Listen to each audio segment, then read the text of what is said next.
Hey, can we switch lanes just a little bit? Sure. Thing I want to talk about, even as we talk about tourism and housing and solar energy or clean energy as Mm-hmm. opposed to just solar. Okay.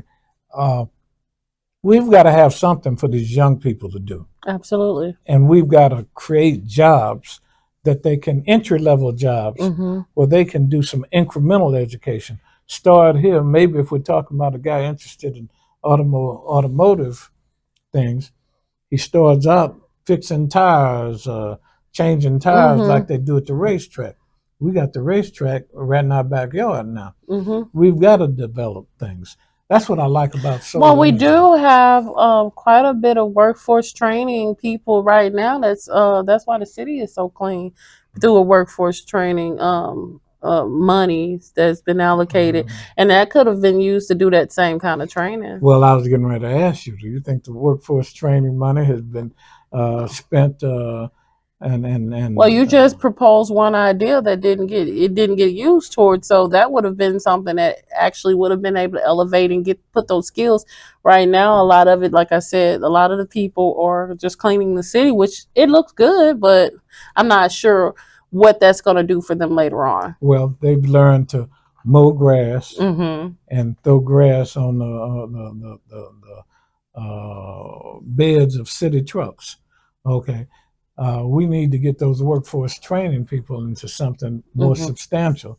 Learn to tuck point the Catherine Dunham building, or learn to tuck point the Sunshine Cultural Center, Mm-hmm. or they learn to install fences and protective barriers around the Miles Davis Mm-hmm. house.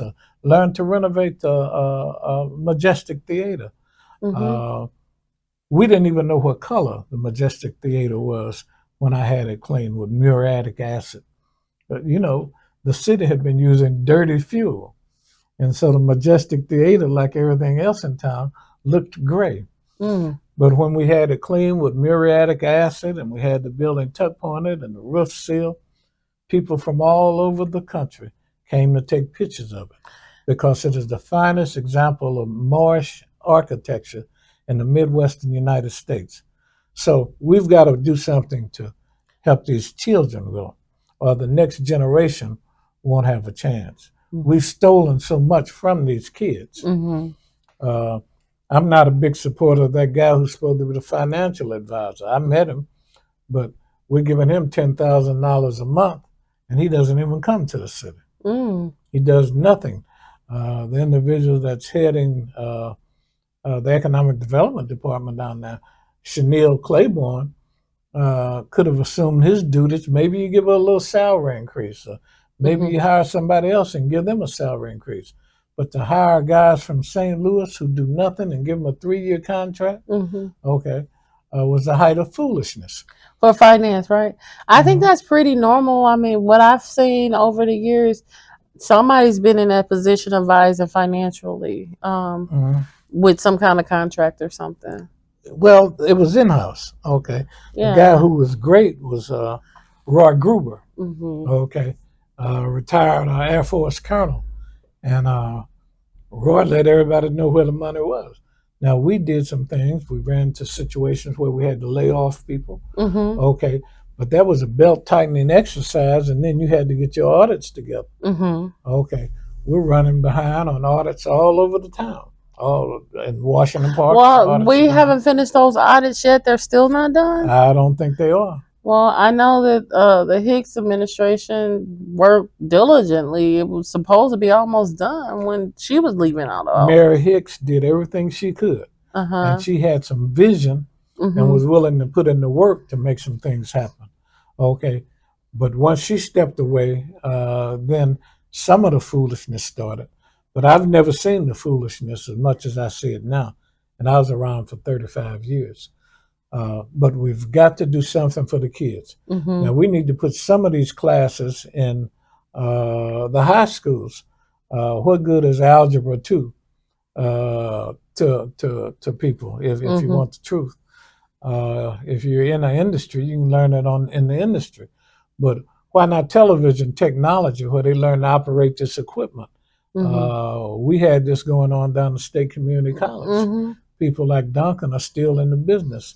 There was a young man that ran our movie theater projectors. He opened up his own electronic company. And so we've got to have some transferable skills for our children. Yeah, we definitely have to do that. I know that the R3, or I always get confused. I guess it's R3 development or land sound ups. I think they're all together. It's the same thing. And they're doing some of that training that you're talking about. They just got like $1 million to get some kind of building down on MLK. Did you hear about that? I did, and that's coming down. I think and they're going to be training, right? Well, very good. Okay, and I think they've done a wonderful job of helping clean this town. Okay, but more transference of skills needs to occur. And we need an organization like R3 to be in every community. I like the thing that a guy named Alf Reeves did. And what he's done is help create an organization called the 618 Movement. And it had about 200 young people out there who showed they have a concern for the city, who went out, volunteered their time, cleaned up downtown. Okay. It's definitely a movement. Like, normally I see people bring people together and then promote, it'd be a few people. But I was there the first night when he like called people together for that movement. And it was amazing, the people that was in that room. Yes. They were real citizens, just really concerned and just want to do their part. And so just watching the effort since then, he's really trying to really see what the community need is, kind of follow the community. And he's talking to the community. See, so we need people like Alf Reeves and yourself to help promote solar energy and help encourage these young people to get trained in the technology, to get some background in carpentry and welding and electricity, so that they can transfer that knowledge to other endeavors. You can fix up your house. Okay, when I was young, my father taught vocational education, but what I did is worked on one house at a time, and I'd buy a piece of house and work on it. By the time I was 23, I had 24 houses. So we can do that. It's not brain surgery. Okay, we need to teach these kids to use their hands. And they can be like Darius. They can wind up with a electronics agency. Chuck Spearman. Chuck Spearman was one of my projectionists. Chuck is still in the radio business, and running a radio station, and earning a living, and teaching others to earn a living. So when you were talking, I was just thinking about somebody that I do miss, and I'm not sure what happened, but I don't know if you're familiar with a guy named Vernon Young. Okay, that would have been Wyvetta Young's nephew. Okay. So he did a lot of community work where he was advocating for what he called the VUE, right? VUE as an acronym, and he was talking about. He was like, before this all started transpiring, like we knew the grid was going to have to be replaced, upgraded, all of that. And he was talking about vocational utility education being a means to pull East St. Louis out of the poverty and impoverished, and was saying that the city needed to embrace it and stuff like that. But he ended up having a stroke, so he kind of like stopped that advocacy. But now I'm looking and I'm seeing it right here, and I'm thinking like, okay, so he was also, advocating it be the city but community, approach.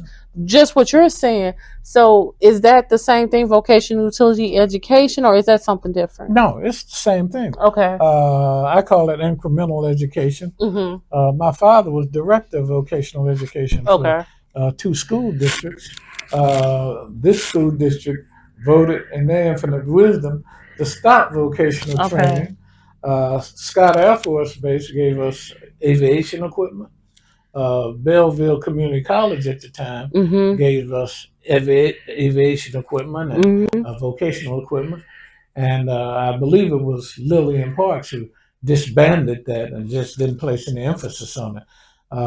You can't say she was right or wrong because she's an educator and that's what she saw. but we need to get back to teaching men and women to do something with their hands. Okay. Right. I can never be homeless because I know how to build a house. Mm-hmm. Okay. And we need to teach people how to take care of themselves. I love what the young lady is doing at the health district with the community garden. Mm-hmm. Okay. And she's teaching people food grows from the ground, real food. Mm-hmm. Okay. Right. So teach people and teach these children to understand that, hey, I can grow a watermelon. I can grow corn. Well, we got to get back to the basics, is what you sound like, because everything that you're saying was already in place. And that's why I always talk to my elders, and I'm trying to understand, why did we disband things that was working? We stopped. Like, we stopped the transfer of knowledge. We didn't share it with the kids. Because the agriculture, I mean, this is like the agriculture industry of America was built off the backs of our ancestors. Indeed. So they came over here. They didn't steal slaves. They stole skilled men and women. Craftsmen. And they came over here with all those skills. And that's why America is as great as it is right now. But I'm looking at now, I look at our people and I'm just thinking, like, what happened? Like, why did we? It seemed like we should have gotten greater. They had 200 years of free labor. Okay. And yes, they built this country. Our ancestors built this country. We built the White House. We built every marvelous thing in this country. The Hoover Dam. And we sacrificed time from our families and ourselves. So we've got to get back to that transfer of knowledge. And the time is now. Yes, time is now. And we are the people. We are the people. And what I've learned is a movement starts with one person and then another person joins. So starting with 2, starting with 4, and keep on growing. Yeah. Right? There was a group that we brought to town years ago, and they would hold workshops. And their mantra was, now's the time, and we are the people. And, you know, let's get back to it. Let's grow some food. So what do we, you know, and I guess we'll probably need to start trying to wrap this up because we've been probably talking about 40 minutes. But what is it, what's the message that we need to really be clearing? Like, so when I'm going out in the street, I'm talking to people and I wanted to talk this message up. What are some of the key points or talking points or elevated speech that could be used so that people can clearly understand the need? Okay. We need to, I think, talk about solar. And we need to talk about that to everybody. Let's develop some solar capability. Let's do what Jimmy Carter did in Plains, Georgia. Let's put our people. So use that as a model. Use that as a model. Okay. Okay. And all we got to do is go to Georgia. I'll go to Georgia with you. I would love for somebody to go to Georgia so I can show them some things. So. Yeah, we'll go to Georgia and look around and look at what Plains is doing. You know, let my house run off solar energy. God provides the energy. Well, hopefully we can get the administration to go with us because that's something I proposed for them to go and see some of the things already in place so that they can understand the realization of our community and know that it can be that same community. A guy named Elmo Bush used to say, he was a civics teacher and was very inspirational. Elmo used to say, if you want to grow, you got to go. Okay. And let's end on that. If you want to grow, you got to go. All right. We'll talk.